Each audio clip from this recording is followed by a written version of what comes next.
Welcome to this explainer. Today, we're going to be doing something a bit different. We are decoding the hidden operating system that is running silently beneath literally every single experience you have. Now, we aren't just talking about basic stress management here. We're pulling back the curtain on a biological mystery that bridges our ancient evolutionary hardware with the absolute bleeding edge of longevity science. By the time we finish, you'll understand exactly why your body reacts the way it does. And I promise you, you will never look at a sudden mood shift, a sleepless night, or even the way you're breathing right this second the exact same way again. In fact, we're going to discover how the way you breathe right now might actually be silently aging you, and how the very mattress you sleep on could be acting as a hidden biological trap. But first, we need to uncover the root of all this. So, ask yourself this: what invisible biological forces are actually shaping the quality of your life every single day? This is the ultimate question we have to answer if we want to move from a life of just exhausted survival to one of thriving, cognitive longevity.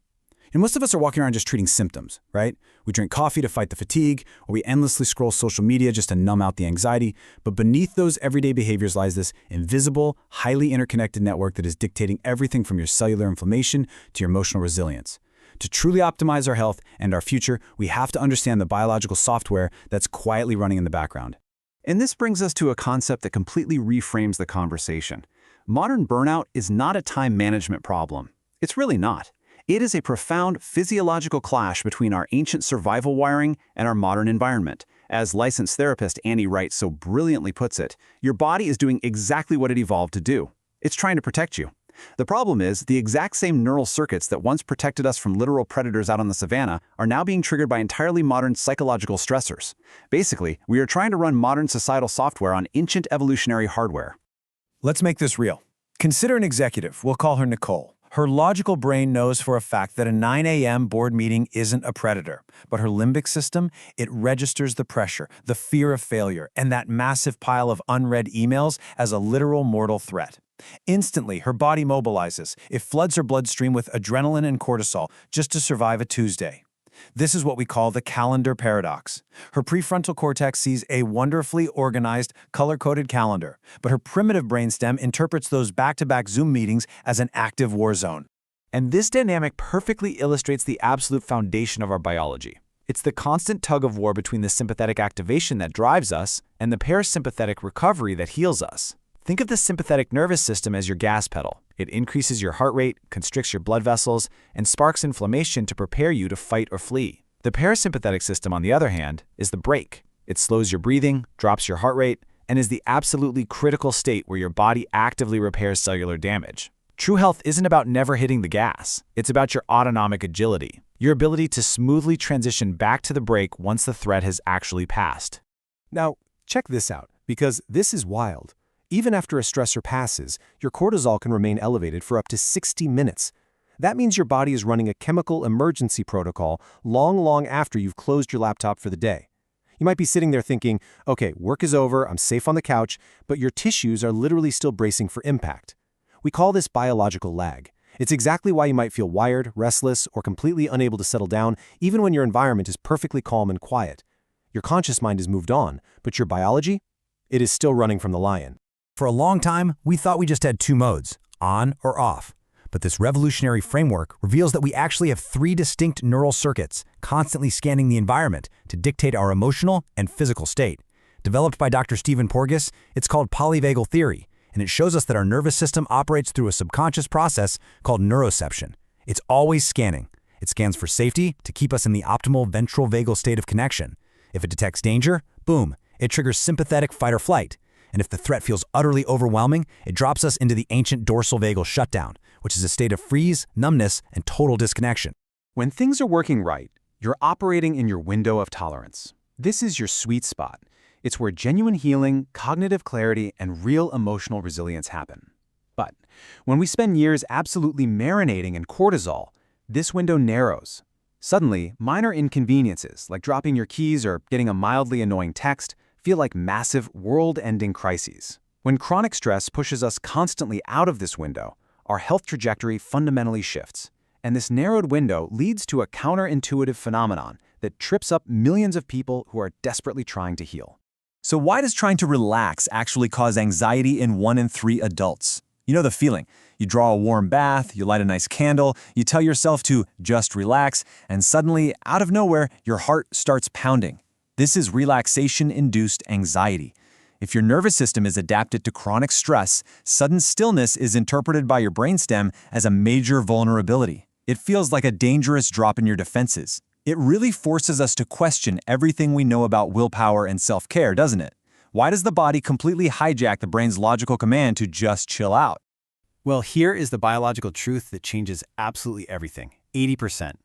80% of your vagal nerve fibers are afferent. That means they carry physiological data from the body up to the brain, not the other way around. Let that sink in for a second. We spend so much time trying to think our way out of stress using positive affirmations or logic, but your nervous system doesn't listen to your thoughts. It listens to your physiology. If your muscles are tense and your breathing is shallow, those afferent nerves are screaming danger up to the brain, instantly overriding any conscious attempt you make to calm down. Because the brain listens to the body first, our daily subconscious habits have massive hidden consequences. We call this the breath-holding tax. Our brains consume about 20% of the body's entire oxygen supply. When you unconsciously hold your breath while you're doom-scrolling social media or reading a really tense email, you are increasing internal pressure and manually signaling your sympathetic nervous system to hit the gas pedal. You are silently, continuously taxing your immune system and literally accelerating biological aging, just one shallow breath at a time.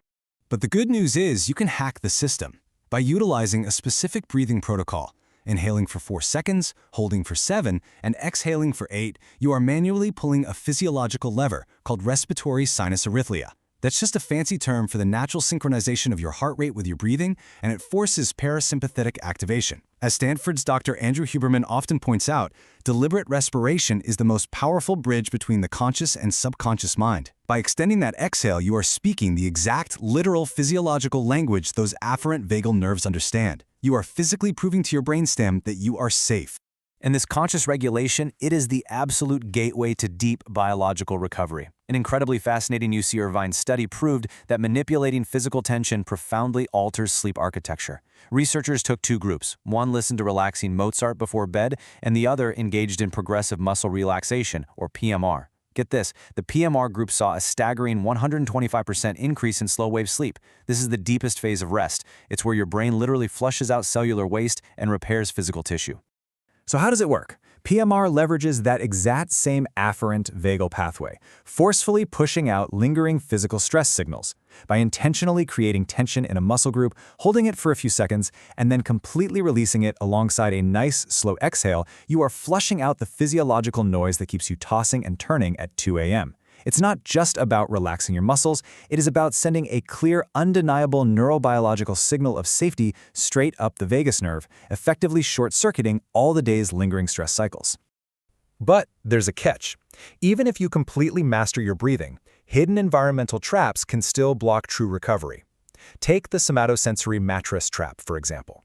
Your somatosensory system, which is the network of receptors all over your skin and muscles, is continuously sending data up to the brain, even while you are dead asleep. If your mattress creates pressure points on your lumbar spine, your body registers that subtle discomfort as a low-level threat. It acts as a trap, keeping a background level of sympathetic activation humming all night long, and entirely preventing you from dropping into that healing, slow-wave sleep state. So, how do we fix this? By addressing those environmental traps, engaging in 4-7-8 breathing, integrating PMR, and finishing with a simple body safety scan, you create an incredibly powerful 5-minute bedtime protocol.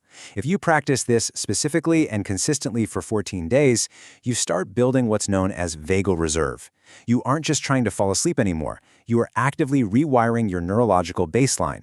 You're training your nervous system to recognize the end of the day as an absolute, non-negotiable cue for safety, deep repair, and recovery.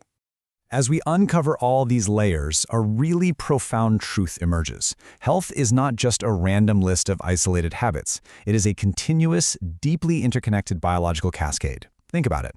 The way you unconsciously hold your breath while looking at your phone directly alters the tone of your vagus nerve. That vagal tone dictates your sleep architecture tonight. That sleep architecture regulates your cortisol levels tomorrow. That cortisol impacts your systemic inflammation. And that systemic inflammation silently dictates exactly how fast your brain and body are going to age. Every single piece is connected. Which leaves us with the ultimate question. Are your daily micro-habits building a biology of survival or a biology of deep recovery? Remember, Your biology is constantly listening to the cues you provide it.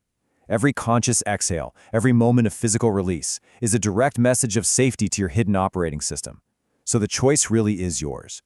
Will you keep running on that ancient, exhausted survival software? Or are you ready to program your biology to actually flourish?